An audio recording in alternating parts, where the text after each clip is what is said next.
Everyone held a funeral for the Airbus A380. Airlines parked them in deserts, stripped them for parts, and told the world the future was smaller, lighter, and So when Qantas started rolling its super jumbos back onto the runway, it didn't feel like a comeback. It felt like a glitch in reality. Because why would any airline revive a plane that so many people called too big to survive? And here's the better question. What if Qantas didn't bring the A380 back because it's beautiful, but because, for a few years, it's the most dangerous weapon in long-haul aviation? But that wasn't the whole story. When Qantas first introduced the A380 into its fleet, it became more than the biggest plane. It was a statement. This was the aircraft you used when you wanted the world to notice you. The sight of that red-tailed giant arriving on major international routes screamed one message: we can move a lot of people. Very far, and we can do it with confidence. Then the world shut down. When the pandemic hit, long-haul demand didn't just drop, it fell off a cliff. And the A380 is not the kind of aircraft you casually keep around when flights aren't full. It's heavy, it's complex, it needs huge crews, and it only makes sense when the math works in your favor. During the shutdown, that math turned brutal. Suddenly, the A380 wasn't a symbol of power. It looked like a symbol of burning money. Across the industry, the narrative spread fast. The A380 era is over. And honestly, it made sense. Airbus had already ended production. Airlines were moving toward efficient widebodies that could do long distances with lower costs and more flexibility. People weren't just predicting a decline. They were predicting extinction. For Qantas, things looked just as final. 2 of its original A380s wouldn't return. The rest went into deep storage. One of the most symbolic details of all was the aircraft named Paul McGuinness, which spent 1,956 days away before finally coming home almost. Like the airline itself was leaving that chapter behind. LinkedIn +1, so how did we get from it's over to they're back? Because the rebound didn't come back politely. As borders reopened, demand didn't rise in a smooth line.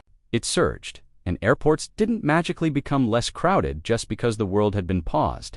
Slot-restricted airports, places where takeoff and landing permissions are basically gold-stayed tight. You can't just decide to add 5 extra flights a day into London Heathrow because you feel like it. The airport doesn't care about your feelings. It cares about slots. At the same time, manufacturers couldn't deliver new aircraft fast enough. Supply chains got messy. Production timelines stretched. And airlines everywhere found themselves staring at the same nightmare. Passengers were back, but airplanes weren't. Even airport industry forecasts were pointing to huge traffic totals. Airports Council International projected global passenger traffic around 9.8 billion in 2025, basically brushing up against a historic milestone, ACI World +1. So here's the trap airlines fell into. Demand surges, airports stay constrained, deliveries lag. And suddenly, capacity becomes a survival game. And that's when the A380 stops looking outdated and starts looking like the fastest way to inject a wall of seats into the market. That leads to the first reason Qantas made the move. Instant volume if you need thousands of long-haul seats quickly. There's no aircraft in your garage that delivers a bigger punch per departure. And Qantas had a fleet of A380s sitting there like a locked treasure chest. Expensive, yes, but available. Then comes reason number 2, slot math. At congested airports, your biggest enemy isn't competition. It's limitation. If you can't add flights, your only choice is to make each flight bigger and more profitable. A 485-seat A380 is basically a slot multiplier. Same departure slot, far more seats, far more revenue potential. Qantas +1. And Qantas didn't just talk about this idea in theory. They put the aircraft back onto their toughest, highest demand routes. The most attention-grabbing example is the return of the A382, Sydney-Dallas-Fort Worth route, on August 11th. Of those flights that screams, this is not a small, bet simple flying +2 mile at a time +2. But here's where it gets interesting. Qantas wasn't only chasing economy passengers. The real profit engine is higher up the cabin. This is the part people forget when they argue about the A380 being too big. The plane isn't just a bus in the sky. It's a flying premium mall when it's configured correctly. If your A380 is packed with high-yield seats first, business, premium economists, Suddenly, the aircraft isn't surviving on cheap tickets. It's surviving on the people who pay for comfort, privacy, and status. And Qantas leaned right into that dot there. A 380 layout is designed to sell premium seats at scale, 14 in first, 70 in business, 60 in premium economy. That's not an accident. That's a strategy. Qantas +1 because on long-haul routes, premium travelers aren't just nice to have. They're the difference between a route being a flex or a financial mistake. And Qantas understands something else too. The A380 experience sells itself. It's quiet. It's stable. It feels more spacious than most aircraft. For a lot of travelers, it's the "I'll pay extra for that plane" aircraft. And in a world where airlines fight for loyalty, that matters. But bringing the A380 back wasn't just flipping a switch. This wasn't a rinse it off and go fly situation. Qantas turned the reactivation into a huge engineering and refurbishment program. The airline said returning the final store to 380 alone took more than 100,000 engineering hours. Alongside a full cabin refresh work spread across teams and locations, LinkedIn +2 aero time plus to think about what that really means. This aircraft sat for years. Systems age differently when they're idle. Seals dry out. Components need recertification. You're not just checking boxes, you're rebuilding trust in a machine that carries hundreds of people across oceans. And Qantas didn't just revive them. They tried to make them sharper. A full cabin refresh isn't glamorous in headlines, but it's a direct signal of intent. We're not bringing these back to limp along. We're bringing these back to compete. And there's another tactical detail most people miss: the spare aircraft concept. Qantas has used the idea of having an A380 available as operational cover because on long-haul networks, one technical issue can ripple into days of chaos. When a single aircraft is responsible for massive seat counts, cancellations get ugly fast. A spare aircraft is basically an insurance policy with wings. But the A380 has a weakness you can't hype away. When something goes wrong, it goes wrong loudly. Even in the comeback era, the headlines come back to. One example reported in October 2025 involved a Qantas A380 operating the Sydney-Johannesburg route that had to turn back due to a satellite communications issue. An incident that shows how technical requirements become stricter on long oceanic segments. Business Insider +1 now. That doesn't mean the A380 is unsafe. It means long-haul operations are unforgiving. One fault can turn an entire flight into a story. And in today's world, stories travel faster than airplanes. So why keep the A380 in play at all? Because Qantas is using it for something bigger than extra seats. They're using it as a bridge into the next era. And that next era has a name: Project Sunrise. Project Sunrise is Qantas' plan to do what airlines love to brag about: non-stop ultra-long-haul flights from Australia's east coast to places like London and New York. No stop, no layover, just one flight, one crew plan, one continuous journey. And Qantas' most recent official messaging puts the timeline like this: first aircraft delivery in late 2026, and first commercial Project Sunrise services in the first half of 2027. Qantas +2 Reuters +2. This is where the strategy flips. The A380 is about volume. Project Sunrise is about time. On those ultra-long routes, you can't just cram in seats and hope it works. Fuel burn is extreme. Every kilogram matters.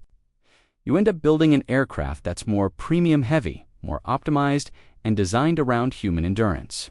Qantas has even highlighted wellness and research shaping the experience. Because on 20-hour flights, comfort isn't just luxury, it's performance. Qantas +1. So, from a storyline perspective, the A380 comeback isn't the ending. It's the buffer.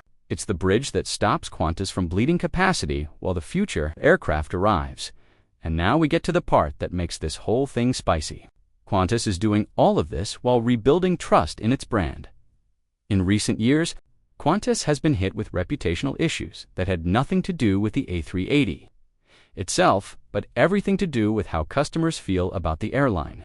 A major example is the ACCC case. Qantas agreed to a $120 million Australian dollars settlement over selling tickets on flights already cancelled in its system, pending court approval. Reuters +1, And there's also been legal fallout around outsourcing ground staff, reported as a major federal court penalty. The Guardian. So, if you're Qantas, what's one of the best ways to shift the conversation? You deliver a massive, visible, undeniable upgrade in the product people actually experience. A380's returning, refreshed cabins, big flagship routes, premium seats. The kind of move that makes frequent flyers talk about something other than lawsuits. And then, Qantas adds another storyline layer: Africa. The airline made noise by putting the A380 onto Johannesburg and pairing that with a code share with Airlink. So your one big flight plugs into onward connections in South Africa. Qantas Plus One, it's not just we fly there, it's we own the pathway. And in late 2025, Reporting also pointed to Perth Johannesburg returning as a non-stop service on A330s, strengthening. So what does all of this mean for the future of long-haul travel? It means we're in a weird transition era where two opposite ideas are both true at the same time. 1. Megajets like the A380 are supposed to be.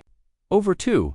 The world is so hungry for capacity and so constrained by slots and delayed deliveries that airlines can't afford to throw away a working seat factory. Qantas didn't revive the A380 because it's modern.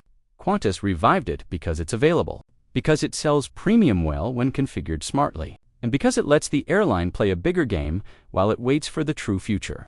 Ultra-long-haul flights where time itself becomes the product. So here's the question that matters. Are we watching the A380's second life? Or are we watching the greatest farewell tours aviation has ever seen? Because if Project Sunrise lands the way Qantas wants, late 2026 deliveries, 2027 launch, and non-stop flights that turn Australia into a direct-to-anywhere continent, then the A380's job is done. Qantas plus 2, Reuters plus 2, but if delays hit again, or demand keeps punching harder than airlines can keep up with, don't be surprised if the Super Jumbo stays on stage longer than anyone planned. And that's the real twist. The aircraft everyone called too big to survive might end up being the exact reason Qantas holds its ground in the most chaotic era the long haul has seen in decades. Think, does the A380 still have a future? Or is this comeback just a beautiful, expensive last lap? And if you want to understand why this move is such a big deal, you have to zoom in on something most people never think about. The battle isn't just airline versus airline. It's airline versus the airport, because airports like Heathrow aren't busy. They're maxed out. They're the kind of places where adding one more daily long-haul flight can be harder than buying a new aircraft. So when demand spikes and your competitors are fighting for the same tiny number of takeoff slots, the airline that can move the most people per slot basically gets an unfair advantage. That's why the A380 turns into a chess piece. It's not always the most efficient jet on paper, but it can dominate a very specific situation. High-demand routes where you cannot grow frequency. If you can't add flights, you add seats. And if you add seats, you either win the route, or you at least stop your rival from owning it. But here's where people misunderstand the A380 comeback. They picture Qantas bringing it back for economy travelers. That's not the main prize. The main prize is the premium cabin, the loyalty members, the corporate contracts, and the high-spend passengers who care about schedules and comfort more than bargain fares. This is why the refurbished A380 isn't just a plane, it's a flying sales strategy. Think about it. On a long-haul route, an airline can run a smaller aircraft and sell fewer premium seats. Or it can run something like the A380 and load the front of the aircraft with as many high-value seats as the market can absorb. When that front cabin sells well, the math changes. Economy becomes the volume layer. But the profit is coming from the top, and Qantas knows the A380 has a secret weapon: passenger perception. Even people who don't know aircraft types often recognize the A380 as the big one. It has a reputation for being quieter and smoother. It feels different. That matters because premium travel is emotional. It's not just a seat. It's a feeling of getting something better than everyone else. So the comeback isn't just operational. It's psychological. But that's also where the risk gets spicy. Because when you bring back a flagship, you don't get to be average. You don't get to be fine. If the A380 returns and the experience feels dated, the internet will roast it instantly. If the schedule slips, people won't say, "Oh no, delays happen. They'll say, "See? This is why the A380 should have stayed parked." So Qantas had to make the return feel like an upgrade, not a desperate move. And the airline basically treated it like a relaunch. Every aircraft coming out of storage had to be reawakened carefully. That means inspections that go way beyond the stuff passengers ever see. Systems that sat still for years have to be verified, tested, and recertified, not because the airline wants to be dramatic, but because aviation has zero patience for shortcuts. One tiny issue can ruin an entire operation, especially on long-haul wear. Diversion options can be limited, but even after you do the technical work, you still have the human problem. You need crews trained and confident on the aircraft again. You need procedures refreshed. You need cabin teams that can handle a huge aircraft, a huge passenger load, and the rhythm of service across multiple cabins without the experience feeling chaotic. And yes, you can hire people. But it's not just more staff, it's the right staff, trained for the type, available at the right bases, scheduled legally, and balanced across the network so one disruption doesn't domino into a week of mess. This is the part people ignore when they say, "Just bring the planes back." Bringing back the A380 isn't a restart, it's a rebuild. And then there's the supply problem. If you're reviving a fleet that the world claimed was dying, you're not just fixing planes. You're securing parts pipelines. You're planning maintenance cycles. You're making sure you can keep the aircraft flying reliably instead of turning every second flight into a last cancellation. Because nothing kills an aircraft program faster than unreliability, and that's why that spare aircraft concept matters so much. It's not flashy, but it's survival. When your network is built around giant aircraft, you can't pretend disruptions are small. A single grounded A380 can strand hundreds of people and smash your schedule. So you either build resilience, or you accept that you'll be trending online for the wrong reasons. But here's the thing. Even with all that planning, the A380 will always have one built-in challenge. It makes every decision louder. If you swap a 300-seat aircraft for another 300-seat aircraft, most passengers barely notice. But if you swap a 485-seat aircraft, suddenly you're dealing with rebooking nightmares, lounge overcrowding, connection misalignments, and a ripple effect that hits partner airlines to dot. So when Qantas commits to the A380 on a route, it's basically saying, "We are confident this demand is real." That's why the Dallas route was such a statement. It's long, it's premium heavy, and it's the kind of service where business travel and loyalty members matter. Put an A380 there, and you're telling the market, "We're not testing this. We're leaning into it." But the A380 isn't just about passengers.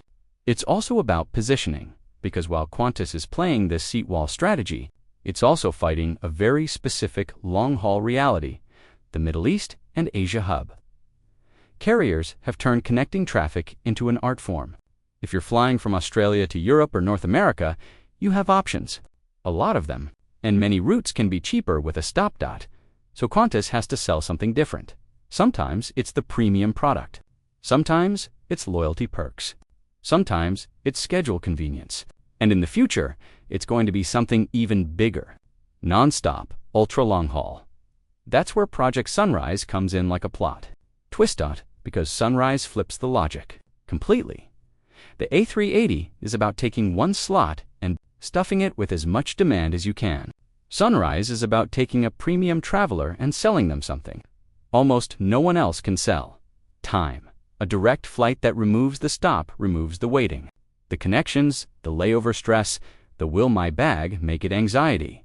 For a certain kind of traveler, that's worth real money. Not a small real money. And that's why Sunrise is such a threat to the hub model, because if Qantas can fly you from Australia's east coast to a global financial hub without a stop, it's not just selling a seat, it's selling an advantage, the kind that corporate contracts love. The kind frequent flyers brag about, the kind that makes someone pick Qantas, even if a one competitor is cheaper. But here's what makes this whole story even more interesting, because if Qantas can fly you from Australia's